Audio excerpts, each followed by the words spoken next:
안녕하세요. 세무법인 도담의 김정환 세무사입니다. 오늘은 강남 VIP센터에 이제 재건축 관련 상담을 하러 강남에 와서 상담을 하고 난 내용 중에서 재건축 관련해서는 세무적인 부분을 잘 상담하기 위해서는 법률적인 부분, 특히나 이 도시 및 주거 환경 정비법이라는 부분에 대해서 어느 정도 지식을 가지고 있어야만 상담을 할 수 있습니다. 그런 상담을 드림에 앞서 저희가 고객분께서 기초적인 개념에 대해서 좀 궁금해 하셨던 부분을 정리해서 한번 말씀드려 보겠습니다. 우선 재건축을 하게 되면 이 투기과열지구라는 부분이 아주 기초적인 개념인데요. 지금 현재 이제 강남이나 서초, 송파, 용산 이쪽은 이제 투기과열지구로 묶여있기 때문에 이 투기과열지구에서는 전매 제한 행위가 있습니다. 따라서 재건축 같은 경우에는 조합 설립인가부터 해서 빡빡하게 제재를 하는 거죠. 소유권 이전 등기 시까지는 거래를 할 수가 없고, 이 재개발 관련해서는 이 재건축보다는 조금 더 공간을 줍니다. 관리처분 인가가 났을 때부터 소유권 이전 등기 시까지인데, 보통 이제 관리처분 인가가 나면은 때려 부수기 때문에 그 전까지는 우리가 거래를 할 수 있으나 관리처분이 나오고 나면은 양도나 증여 이런 것들을 할 수가 없다는 거죠. 그리고 이제 이 투기과열지구에서의 중요한 것 중에 하나가 이제 재당첨 제한이라는 것이 있습니다. 여기서 우리가 이제 당첨이 되고 나서 5년 이내에 또 다른 지역의 일반 분양이나 재건축 조합 관련해서 당첨을 받을 수가 없다.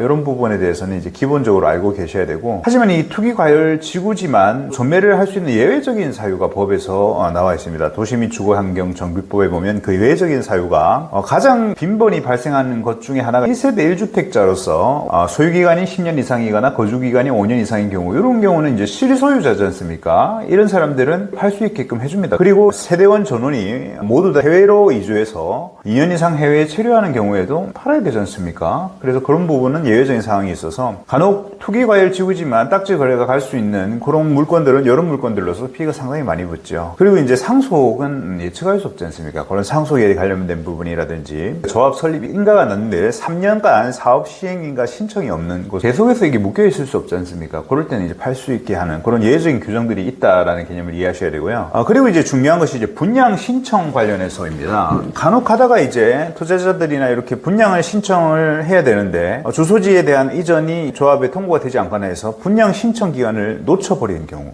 그럴 경우에는 바로 그냥 현금 청산 대상이 되어버립니다. 따라서 반드시 이 신청의 조합에 대해서 분양 신청은 반드시 기한 내에 해야 된다. 이 점을 숙지하고 계시고 항상 주의를 하셔라. 이런 말씀을 드리고요. 그리고 이제 오늘 같은 경우는 상가 물건에 대해서 신동아 쪽 아파트였죠. 지금 현재 이제 안전진단이 통과되면서 이 재건축 부분에 대해서 관심도가 높아지고 있습니다. 따라서 지분 쪼개기를 하려는 사람들도 있고, 그리고 상가에 대해서 부모님이 미리 사전에 이제 증여나 양도 등을 통해서 권리를 넘겨주고자 합니다. 왜냐면 이게 정말 재건축이 하는 조합이 이제 설립되고 이제 아웃라인이 드러나 버리면 가격이 확 올라가 버리기 때문에 상속재산에 포함되어서 상속세로 세금만 내고 결국은 정부만 좋은 꼴을 시키는 그런 상황을 방지하고자 미리 나누어 내거나 아니면 여러 가지 권리를 받기 위해서 뭐 지분을 쪼개는 경우들이 있는데, 이 지분 쪼개기라는 개념에 대해서 한번 설명을 드려보겠습니다. 우리가 재건축에 대해서는 소유하고 있는 물건에 대해서 뭐 하나 이상의 보통 이제 딱지가 나오지 않습니까? 근데 이런 것들을 우리가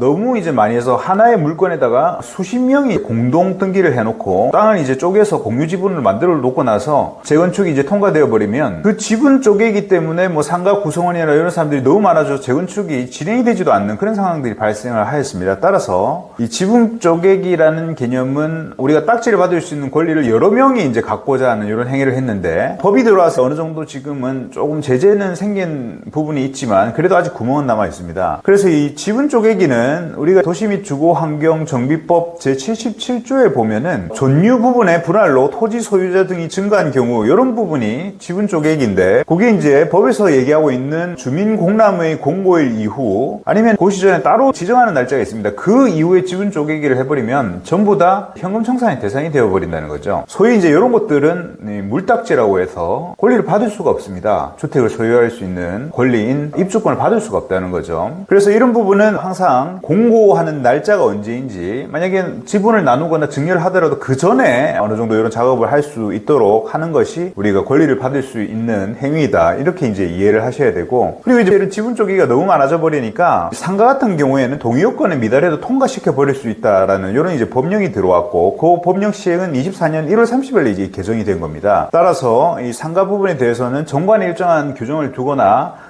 했을 경우에는 무시하고도 진행할 수 있는 부분이 있다. 그래서 옛날만큼은 지분 쪼개기가 용이하지 않다라는 말씀을 드리는 것이죠. 그래서 재건축 관련해서는 여러 가지 이제 기본적인 개념들을 알고 계시고 투자를 해야 되는데 사고도 많이 발생을 합니다. 예를 들자면 여러 개의 주택을 가지고 있는 자가 만약에 그 자로부터 매수를 하였는데 알고 보니 1인이기 때문에 공유자가 되어버리는 경우가 나오는 겁니다. 매수자, 딱지를 매수한 자와. 그래서 사전에 이제 법률적인 검토를 하고 정말로 우리가 실질적인 권리를 받을 수 있는 것인지를 알고 나서 투자를 하셔야지 재건축에 대해서는 리스크를 해지할 수 있다. 따라서 양도세 절세 목적뿐만 아니라 도시 및 주거 환경 정비법이나 이런 부분에 대해서도 어느 정도 숙지를 하셔야 된다라는 말씀을 드리면서 오늘의 블로그 내용에 대한 브리핑은 마치도록 하겠습니다. 이상 재건축 재개발을 전문으로 하고 있는 세무법인 도담의 김정환 세무사였습니다. 감사합니다.